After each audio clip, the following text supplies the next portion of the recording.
2 years ago this month, you will recall, I'm sure, there were the news stories of the more than 200 girls who were abducted in the little community of Chibok from the government dormitory school, abducted by the extremist terrorist group Boko Haram.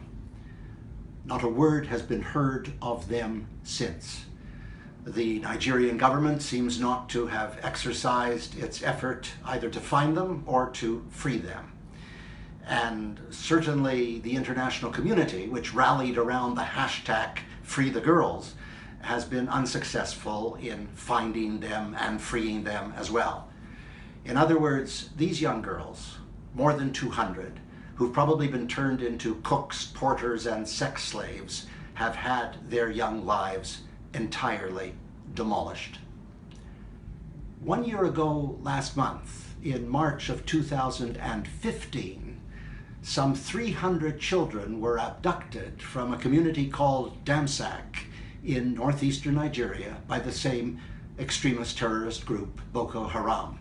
When they descended on Damsak, they reduced the whole area to carnage. Hundreds of people were killed, their bodies left to rot in the streets. They were found in shallow graves. They were left floating in the adjacent river. And 300 children were trapped in a school and then moved from the school to a community we know not of.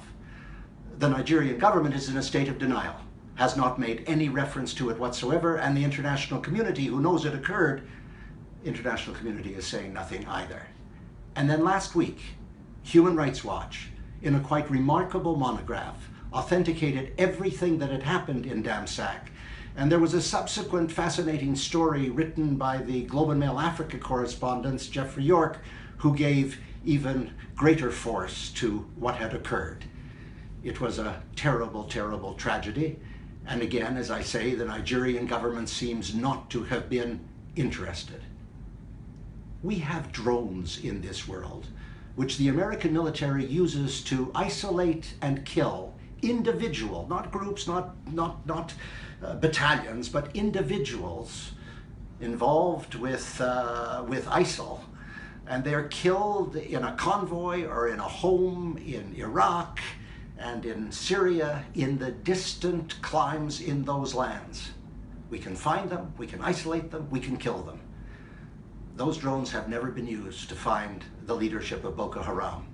And the international community, one would hope mobilized by the United Nations, has not come to the defense of the girls. Those children, those girls, both from Damsak and young boys as well, and the girls from Chibok, their lives are gone. I'll be honest, I will never, ever understand. That was last week. I'm Stephen Lewis.